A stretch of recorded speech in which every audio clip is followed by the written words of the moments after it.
যুদ্ধবিরোধী যে কোনো পদক্ষেপে সবার আগে থাকে জাপান, কিন্তু এবার তারা তাদের শান্তিবাদী নীতি থেকে সরে আসছে।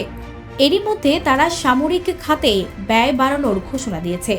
শুধু সক্ষমতা বৃদ্ধি নয়, রীতিমতো সারা বিশ্বে, বিশেষ করে তৃতীয় বিশ্বে মরণাস্ত্র সহ অত্যাধুনিক যুদ্ধবিমান রপ্তানির উদ্যোগ নিয়েছে টোকিও।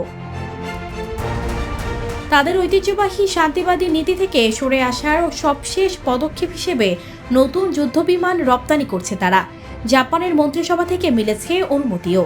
জাপান চাইছে যে দেশগুলোর সঙ্গে প্রতিরক্ষা চুক্তি সই করেছে এবং যেখানে কোনো চলমান সংঘাত নেই সেসব দেশের কাছে যুদ্ধবিমান বিক্রি করতে। 2022 সালের ডিসেম্বরে জাপান একটি যুক্তরাজ্য ইতালি সহযোগিতা প্রকল্পে যোগ দেয়, যাকে বলা হয় টেম্পেস্ট। যৌথ উদ্যোগের এই নতুন যুদ্ধবিমানে পাইলটদের সহায়তা করার জন্য কৃত্রিম বুদ্ধিমত্তা এবং উন্নত সেন্সর ব্যবহার করা হবে। 2035 সালের মধ্যে জেটগুলো প্রস্তুত হবে বলে আশা করছে টোকিও।